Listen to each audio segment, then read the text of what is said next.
Hey guys, Doug's Hockey and more coming at you. I want to talk. The trade deadline's over. The Anaheim Ducks they're sellers this year, right? Based on their record, we all knew that. Big sellers, but how did everything go down? What did Pat Verbeek do? Let's talk about it, okay? Stick around, guys.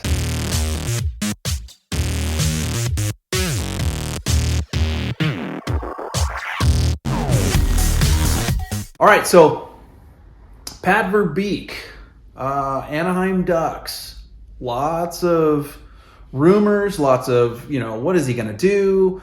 Only made two big moves, really, as far as names are concerned, when it came right down to it.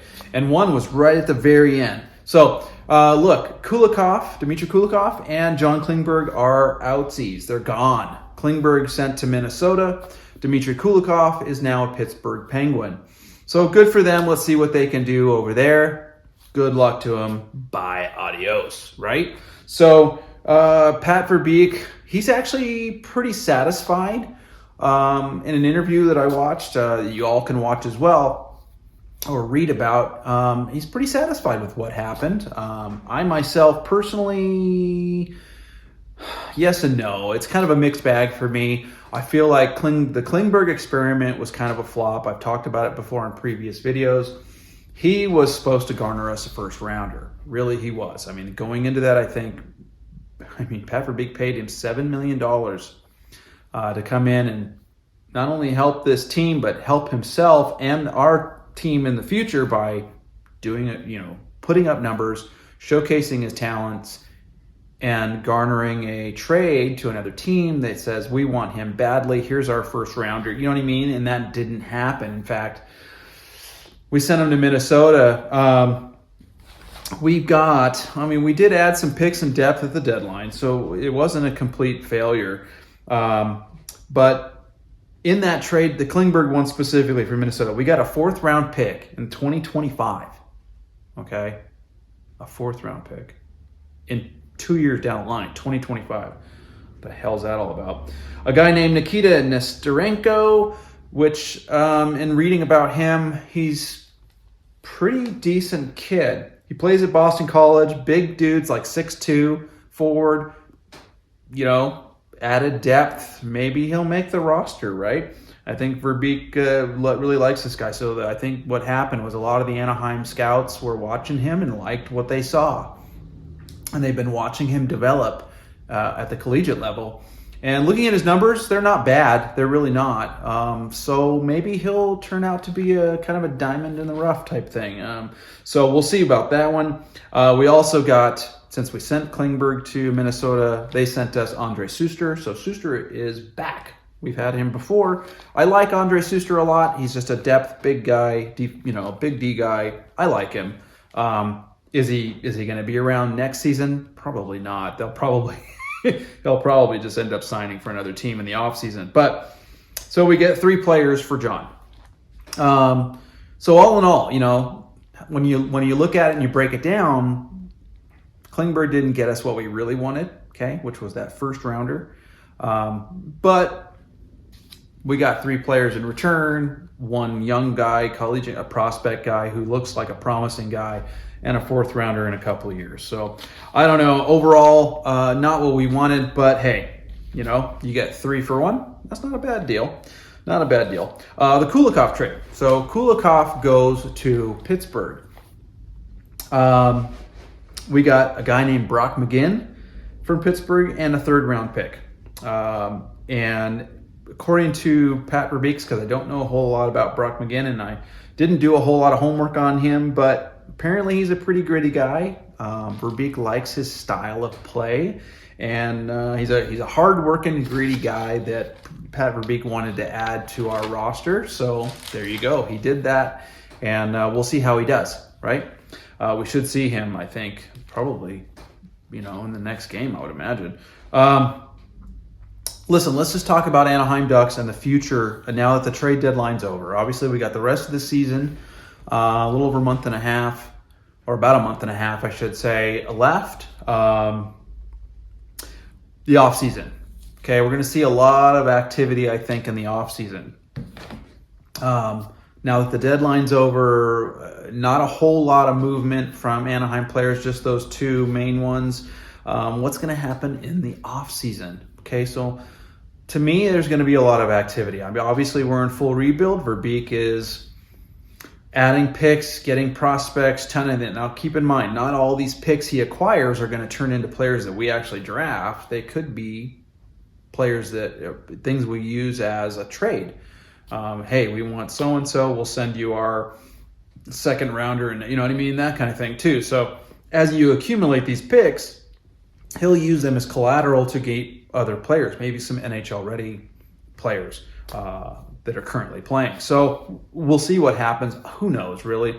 But long story short, we've got a lot of picks in this coming draft and in the future drafts. So with all the additional picks that we're accumulating over the last couple of years and more to come, I'm sure, the future's bright as far as the prospect pool and who we're going to be adding. So hope that'll be exciting stuff too, to see what kind of draft players we can find.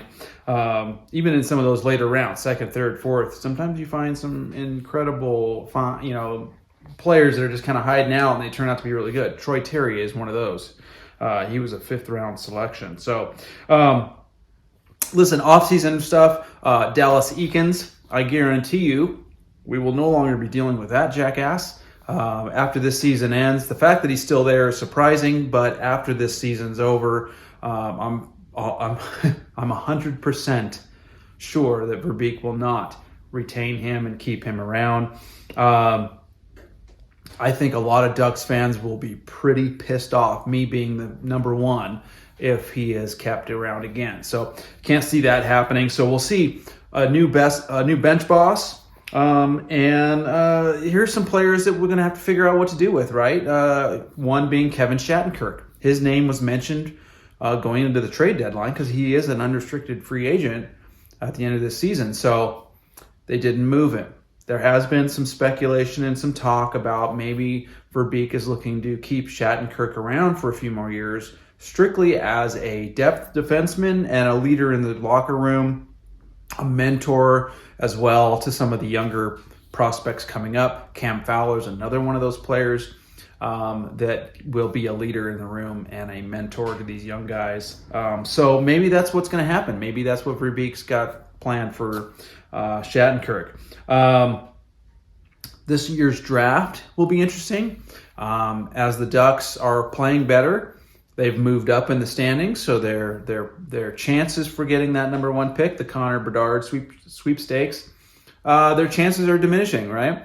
But that's okay. It really is. As much as I would love to see that, as much as I would love to see Connor Bedard come to Anaheim, add him to the mix of the Troy Terrys, McTavish, Zegras, Drysdale, and the upcoming Zellwegers and Minchikovs and all these guys.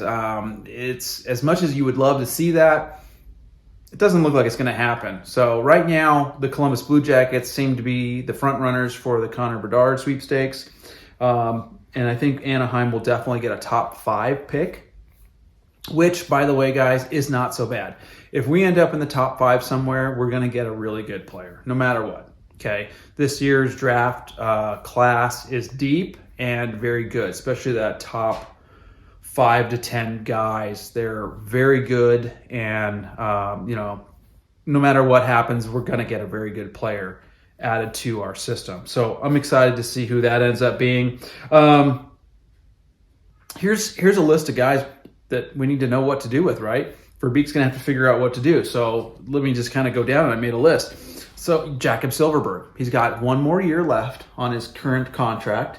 And it's the same with Adam Henrique. He's also on my list. What are we going to do with those two?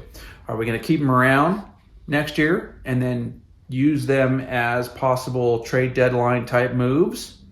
Okay, on expiring contracts, move them at the deadline. I have a feeling that might be what he does, unless he makes some moves this summer, if the trade is right. Those two players, we'll see what happens. It's almost worth just to keep them around, like 1 more year, and then maybe at this coming next year's trade deadline, move those players. We'll see. I don't know. I love Adam Henrique. I actually like Jakob Silfverberg as well. Between the two, Adam Henrique is my favorite. but I like them both. It'll be hard to see them go. They've been Ducks for a long time. And they're both great guys. They really are. But this team is rebuilding, and it's time to figure out what we're going to do with them. And more than likely, Silverberg for sure will be gone. Henrique will be a sad one, but he'll probably get moved at some point too. But it might be next year's trade deadline. John Gibson. I read something, an article that Pat Verbeek talking about this trade deadline and how he felt it went. So John Gibson was in rumors as, will we move him? And Verbeek's words, I'm not going to move a number one goaltender when I don't have a number one goaltender to replace him with. So it's either going to be a player for player, trading John, a number one goaltender, for a number one goaltender, okay? But that's pretty unlikely. Could happen. He's got like 4 years left on his contract, I think, 4 or 5 years. So we've got him locked up for a minute. We've got time to figure it out. I think what's probably going to happen, and this is just speculation and my guess, but since Lucas Dostal is next in line, okay, and he's got some playing time this year with the big club, I'm guessing that Gibson's going to be the number one next year, and Lucas Dostal is going to be his backup, okay? Anthony Stolarz will probably end up getting moved. Actually, he's going to be a UFA, so he'll probably they won't re-sign him, and he'll be signing with somebody else. He's currently injured now, so there wasn't much that Verbeek could really do with him. So I think we just kind of take the loss on Stolarz, unfortunately, and I like Anthony Stolarz. I'd like to see him stick around, but I think it's time for Lucas Dostal to be with the big club on a regular basis as the backup. Okay, and and Gibson, obviously, we'll see what happens. But Dostal needs to be in that backup role so that he can just naturally move into that number one role, right? That's what we're kind of thinking is going to happen, and I think he can do it. So we'll see what happens with that. But Derek Grant's another one. He's a UFA at the end of the year. What's Verbeek going to do? Re-sign him? Let him go? We'll see. Maxime Comtois, that's an interesting cat because he's young. I like the guy, but he just hasn't produced. I've talked about it in previous videos about the Ducks. Maxime Comtois. It's like, what the heck, man? So he's a restricted free agent. I have a feeling since they didn't do anything with him, I really don't know. I can't see Verbeek keeping him around because the offensive productivity just isn't there. I don't know. But anyways, Comtois. We got to figure out what to do with that guy. We got Scott Harrington on a waiver, picked him up on waivers.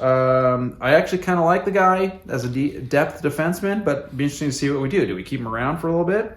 Nathan Beaulieu. We need to figure out what to do with Beaulieu. Beaulieu. I kill names. Anyways, you guys know what I'm talking about, right? We got to figure out what to do with him. Same thing with him. He's a UFA at the end of the year. Are we going to keep him around as a depth defenseman? My guess is, the defense in its current state, we're going to see some new faces. We might even see some of these younger guys stepping up and coming in. I don't know. We'll see. Don't forget, Jamie Drysdale has been injured most of the year. So we've been missing him this whole time. So there you go, Drysdale. And Simon Benoit. I love this guy, great defenseman. He's got his story as far as how he got to where he's at is really, really, really cool. Just worked his ass off to get to where he's at.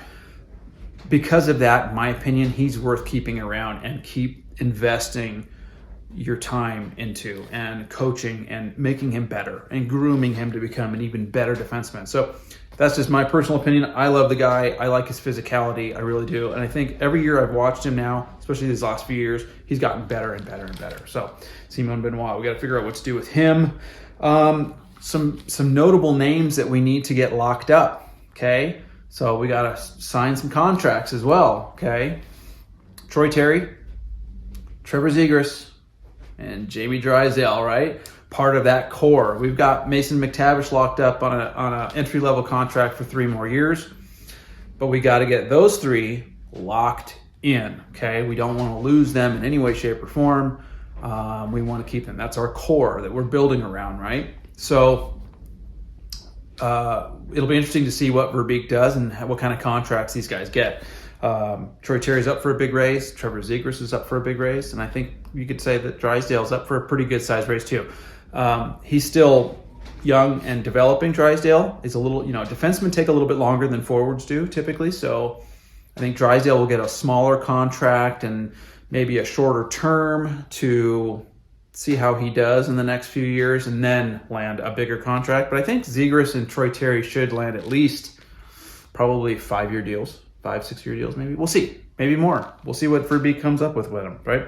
The cap is rising, okay? It keeps continually going up, so there's more and more money, and we've got plenty of room to work with. So, but we got to get those guys signed. Another one that maybe people don't realize that we also need to get signed is Lucas Dostal. Okay, he is also an RFA at the end of this year, and if he is the future, well, we need to lock him up.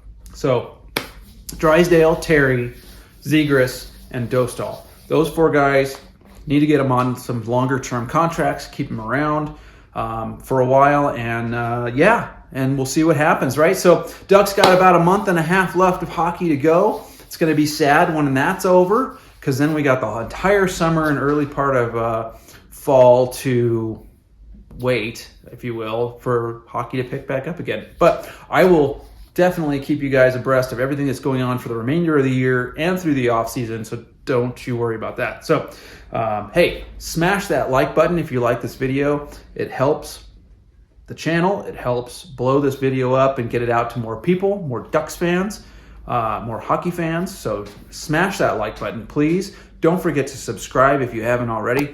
I need to blow this channel up. Ducks Hockey and more. Thanks for watching, guys. Appreciate it. Need your help in getting the channel going. And it's all up to you guys to help me out. So I appreciate that. Thanks for watching, guys. Thanks for watching. Go Ducks. See you next time.